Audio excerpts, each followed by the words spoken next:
kinerjanya itu apa gitu ya, terkait dengan, pasien gitu ya. Salah satunya yang bisa menjadi bukti adalah farmasis, apoteker melakukan medication use review. Oke, nah kira-kira kalau dari namanya ini, apa sih yang harus kita lakukan? Ada yang bisa berpendapat?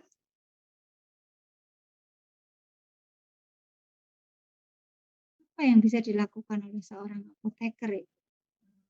Izin menjawab, Bu Yeni. Iya, silakan Mbak Tunjung ya. Oke. Kalau sekilas mengenai judul yang telah dipaparkan oleh Bu Yeni, saya berpikir mengenai screening resep dan screening kondisi pasien yang kita hadapi. Oke, baik, terima kasih ya. Nah, ini ada muncul istilah lagi dari Mbak Tunjung ya, ada screening resep. Oke, bagus. Nah, ada yang bisa Mbak penjelasannya Mbak Tunjung? Screening resep itu kita ngapain sih? Kita lakukan apa sih dari resep yang diperoleh oleh pasien? Lain, monggo. Nah, ini saya belum review materi dari semester 1 ini. Silakan, ada 49 orang di sini. Jangan cuma 5 orang yang bicara. Ayo. Apa itu screening resep? Ngapain screening resep itu? Nila izin menjawab, Bu. Oke, Mbak Nila Munana, silakan. Kalau screening resep itu kan suatu pemeriksaan resep yang dilakukan oleh apotek terhadap resep yang diterima. Nah, untuk screening resepnya itu meliputi kelengkapan administratif seperti dokter siapa yang memberikan resep, terus nama pasiennya, umur pasiennya, terus ada kesesuaian farmaseutik sama pertimbangan klinis. Oke, baik, terima kasih ya. Jadi screening resep, kalau kita bicara screening resep, itu ruang lingkupnya ada 3 ya. Mulai dari aspek administratif, aspek farmaseutik, dan aspek klinik. Nah, apakah pada medication review itu ketiga-tiganya masuk? Atau kira-kira pada aspek yang mana sih untuk medication use review ini?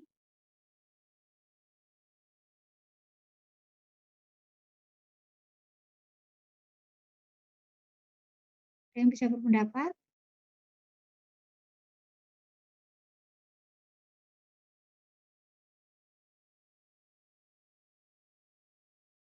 Izin berpendapat, Bu. Ya, Mbak Amalia, silakan.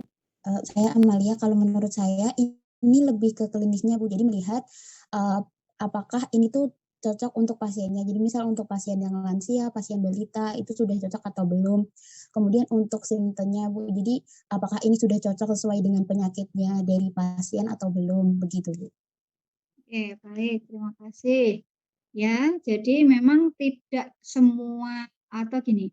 Kan ini kan kita bicara medication use ya. Jadi sudah menggunakan obat ya atau penggunaan obat ya. Jadi obat itu sudah sampai sehingga tahapan untuk screening administratif dan juga farmaseutik itu mungkin sudah dilalui. Tapi yang kemudian kita akan pantau lagi ya adalah terkait dengan aspek klinisnya gitu. Apakah kemudian dari screening awal kita yang ini kalau di screening awal resep itu nanti ada kemungkinan ada potensi interaksi obat loh antara obat A dan B misalnya seperti itu. Nah, kemudian kita akan membuktikan atau kita akan mengidentifikasi lebih lanjut. Nah, itu terbukti nggak terjadi pada pasien atau tidak?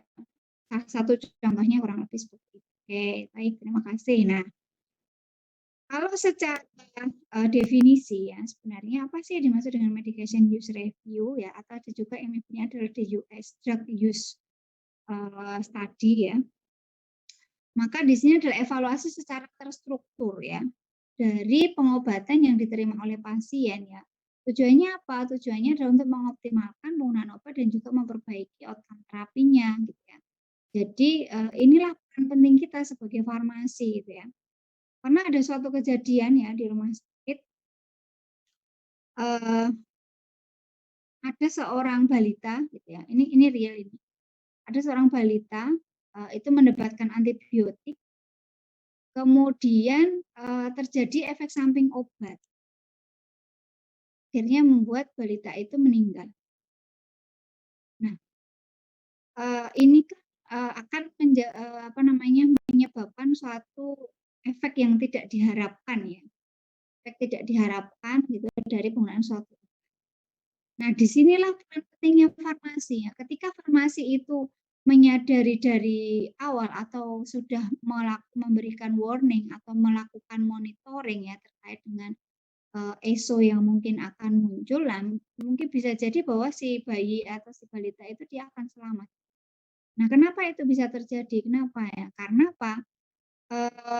Efek samping obat itu kadangkala terjadinya itu apa ya istilahnya? Ada yang dia sifatnya jarang muncul. Nah, itu yang mungkin kalau dokter ataupun perawat mungkin kurang aware karena yang diayai atau yang dirawat itu banyak. Dan mungkin juga hanya mengetahui yang memang ESO-ESO tertentu yang memang umum terjadi.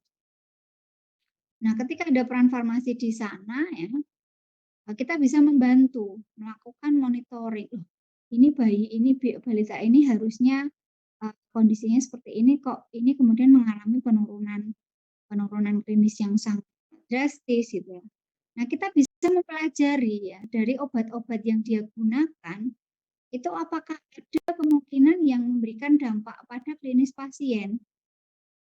Nah, dari situ kemudian nanti kita akan bisa memberikan rekomendasi. Oh, ada kecurigaan bahwa biasanya seperti itu. Jadi nanti apoteker itu juga era saat ini juga akan ikut untuk menuliskan catatan atau dokumentasi apa yang dilakukan apoteker di dalam catatan rekam medis pasien. Ya, terutama untuk rumah sakit yang memang sudah ada praktek farmasi kliniknya. Dan itu sangat membantu.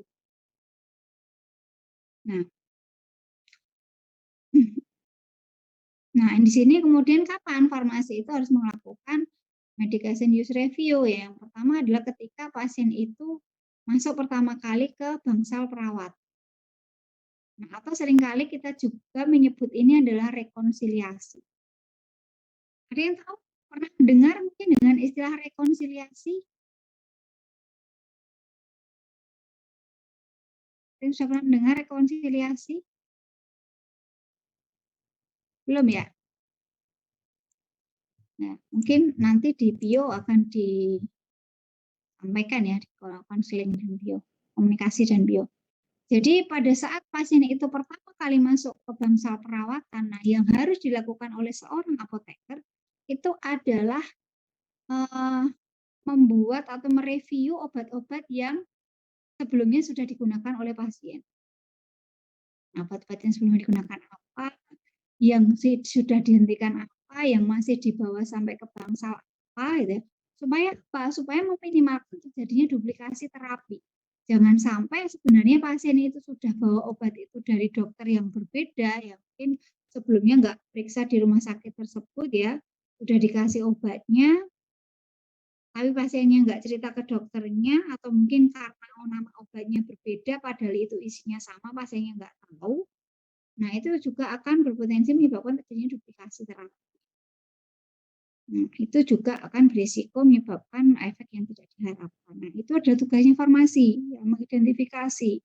Sekarang itu sudah masuk ke dalam pekerjaan farmasi, terutama di rumah sakit ya, melakukan rekonsiliasi. Nah, harus dicek, harus diidentifikasi, ya, jangan sampai ada duplikasi terapi.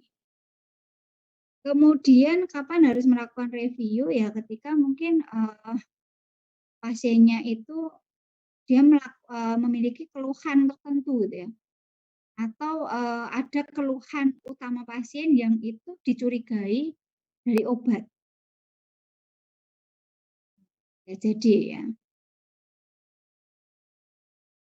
Nah, jadi farmasi itu nanti akan melakukan investigasi ya dari obat-obat yang dia sudah gunakan ya, kemudian dari gejala-gejala klinisnya, baik itu yang disampaikan oleh pasien atau mungkin dari hasil lab atau mungkin yang tertulis dari pemeriksaan dokter. Nah, seperti itu akan menjadi dasar untuk farmasi melakukan review. Jadi saat ini farmasi itu sudah tidak hanya berkutat pada resep saja.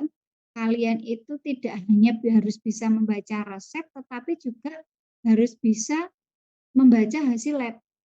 Mungkin kalau hasil lab kan kita sudah terbantu ada interpretasi data. Tetapi jauh lebih dari itu adalah misalnya kalau ada interpretasi, oh datanya ini tinggi, nah, misalnya oh kok trombositnya tinggi, nah itu kira-kira kemana trombosit tinggi itu, nah itu yang harus kita mulai. Oh ternyata ini kok pasiennya ini kok trombositnya sangat rendah, kemudian kok dari air kencing yang ditampung kok warnanya agak kemerahan. Nah, farmasi sudah harus mulai curiga, ada nggak kira-kira obat-obat yang potensinya menyebabkan bleeding atau perdarahan. Nah, seperti itu ya. Jadi bahkan sampai ke situ. Saya juga pernah menemui pasien yang seperti itu ya pada saya praktek klinik itu. Nah, jadi dokternya nggak aware ya kalau pasiennya ini dia ada bleeding gitu. Tapi farmasinya, kemudian farmasi kliniknya itu ngecek sampai bahkan ke karena curiga ya tadi kok trombositnya sangat rendah, kemudian dicek ternyata kok dari urin tampungnya warnanya merah begitu. Nah ternyata ada bleeding atau perdarahan organ dalam. Nah itu yang terjadi karena penggunaan salah satu obat. Nah itu juga harus kita aware. Gitu ya.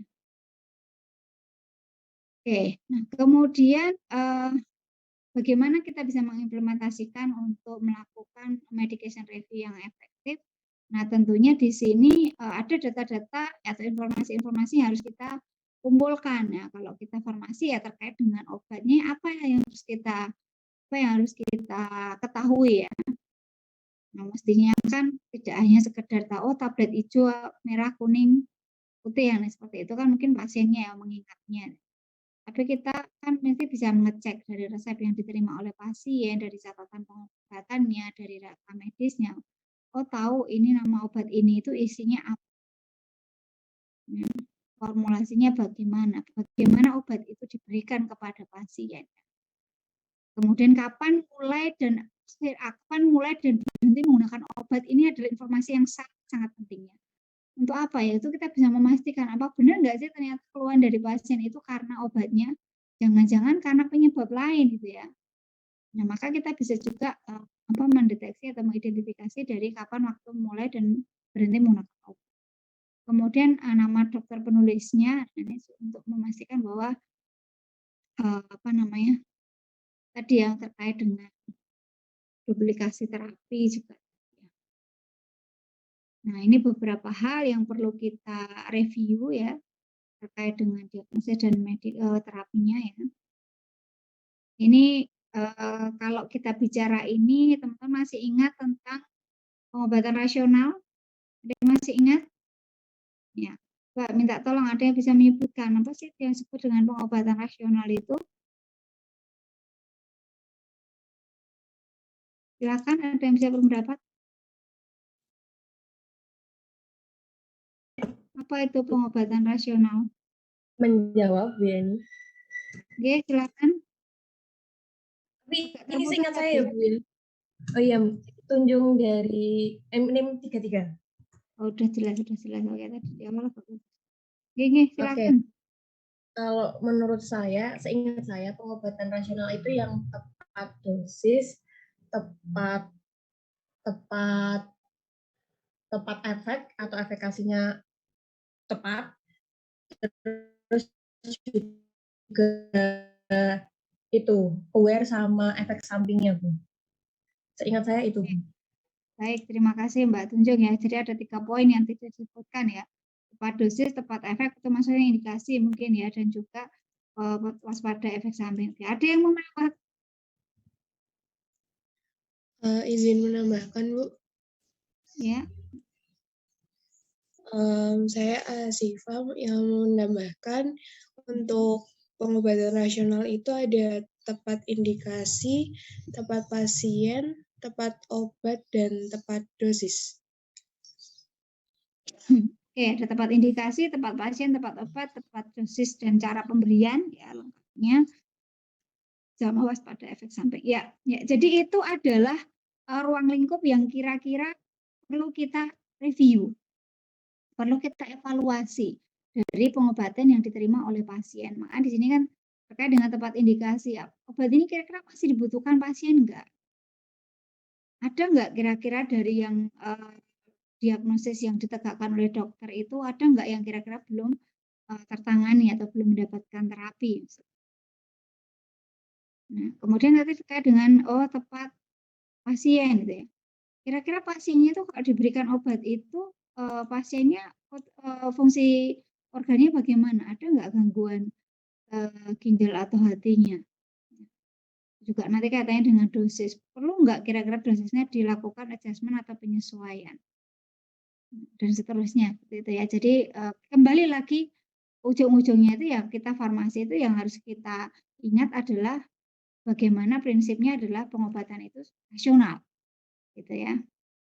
Tadi yang ada 4T dan 1W tadi.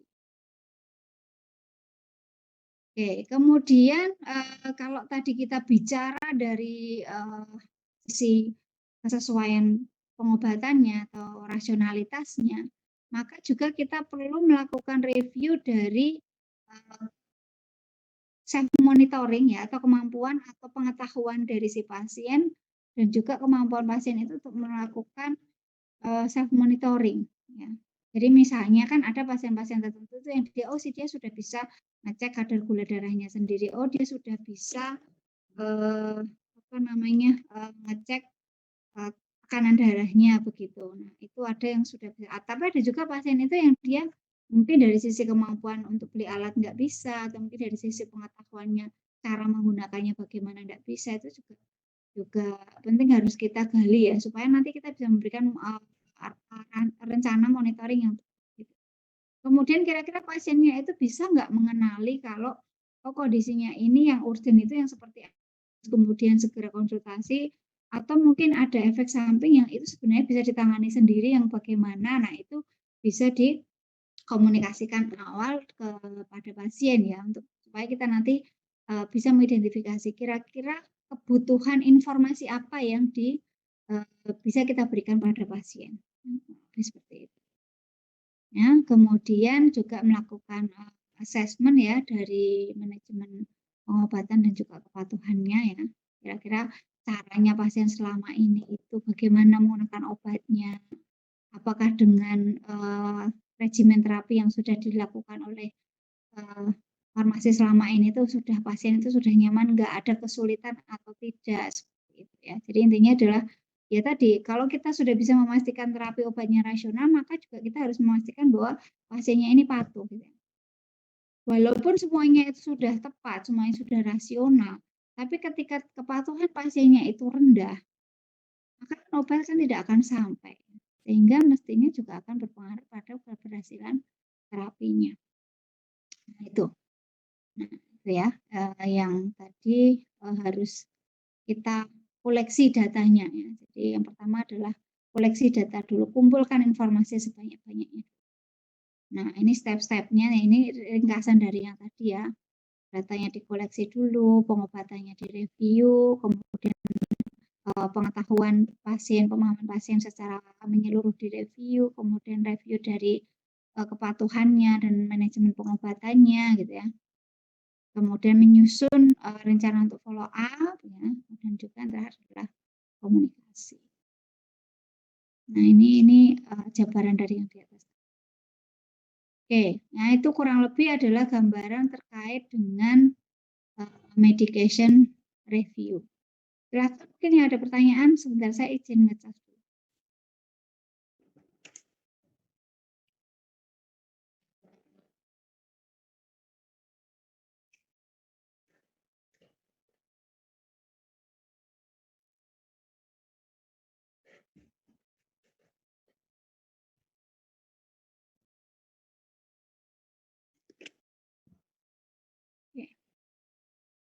Silakan, ada yang mau ditanyakan? Ada yang mau didiskusikan dari materi yang sudah diberikan? Sebagai awalan ya, untuk mengingat kembali, kurang lebih itu nanti adalah apa yang akan kita pelajari ya di dalam case method. Belajar untuk step, belajar untuk tadi melakukan review gitu ya. Jadi supaya harapan saya nanti teman-teman ketika ketemu dengan kasus itu tidak gegap gitu ya. Karena banyak dari kakak-kakak kelas Anda yang mungkin belum dapat kurikulum yang ini gitu ya. Kemudian ketika melanjutkan profesi di institusi lain itu dengan studi kasus seperti ini tuh masih agak gagap gitu ya. Karena belum terbiasa dulu waktu di kampus. Nah, harapan saya dengan metode seperti ini nanti kalian akan jauh lebih siap. Ada yang mau ditanyakan? Silakan.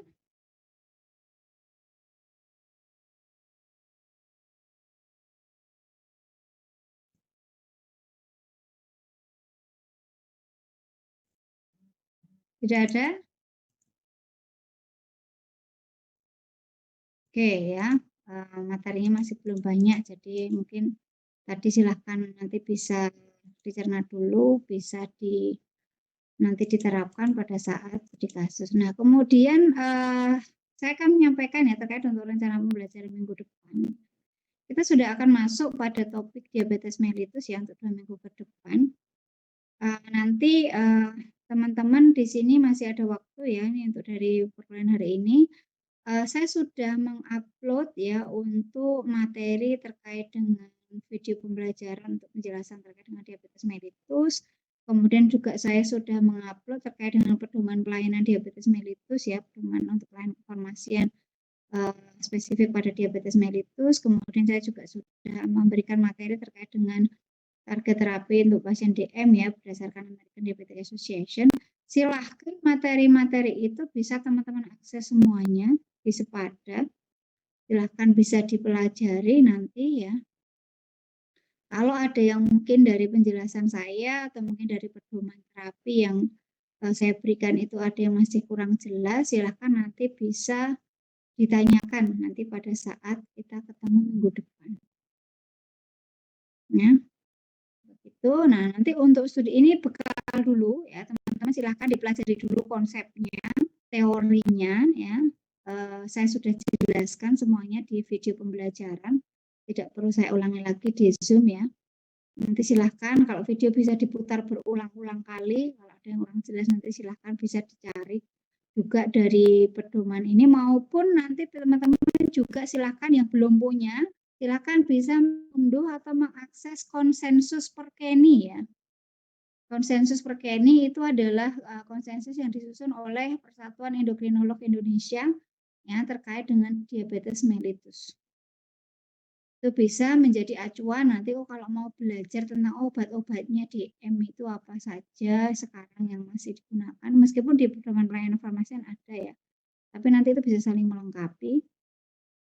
Silahkan nanti bisa di-download ya, dicari banyak, sudah banyak tersedia. Nah, nanti dipelajari dulu konsepnya atau fisiologinya dan lain sebagainya ya, obat-obatnya. Harapan saya nanti teman-teman ketika saat kita sudah diskusi itu sudah menguasai terkait dengan spesialit obat terutama pada poin-poin untuk diabetes mellitus ya. Jadi ini PR-nya kalian hari ini ya. Pelajari tentang patofisiologi DM, pelajari tentang spesialit obat pada terapi diabetes mellitus. Ya, di materi ada, di pedoman ada, di Perkeni ada. Silahkan nanti bisa saling melengkapi. Kemudian untuk minggu depan saya akan berikan kasus ya. Nanti saya minta tolong sebisa mungkin hari ini saya sudah diberikan daftar untuk kelas A dan kelas B nanti tolong dipisah daftarnya untuk siapa-siapa yang posisinya sekarang ataupun mungkin minggu depan itu sudah stay di Solo ya karena nanti mungkin saya perlu melaporkan itu ke prodi juga ya karena nanti terkait dengan penyusunan untuk jadwal luring. Begitu, ada yang ingin disampaikan sebelum kita akhiri? Bu, Nggih, Mas. Baik. Kalau nggak salah saya tuh udah pernah ngelaporin ke prodi untuk siapa aja yang udah luring, yang udah stay di Solo, udah saya Mhm. laporkan. Apakah perlu saya kirimkan ke Ibu? Udah per kelas belum, Mas, itu? Kenapa? Sudah per kelas belum? Oh, kelas A siapa, kelas B siapa gitu? Baru umum Bu, belum diurutkan siapa yang A dan B. Nah, kalau bisa sekalian diberikan yang sudah per kelas A dan B, Mas, supaya nanti memudahkan saya juga nanti dalam menyusun kelompok untuk pembagian case study-nya. Oh ya, nanti saya split lagi Bu. Nggih, nggih. Nggih, tolong dibantu ya. Iya Bu. Oke. Ada lagi yang lain mungkin?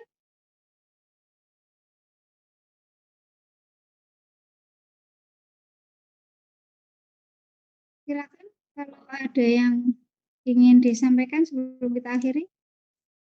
Saya cek presensi dulu ya. Ini kelas A maupun kelas B sudah bisa presensi semuanya.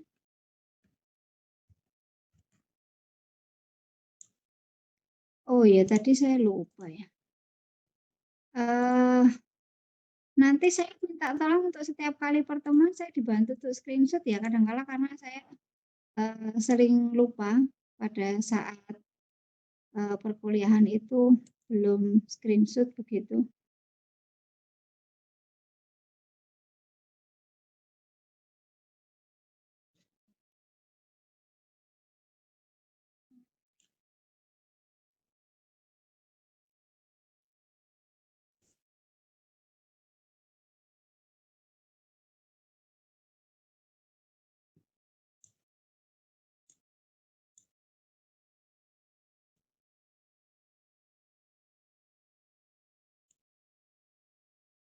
Kelas B masih ada 2 orang yang belum presensi. Mbak Vidya tadi kayaknya saya panggil tadi ada tadi. Vidya, masih ada Vidya?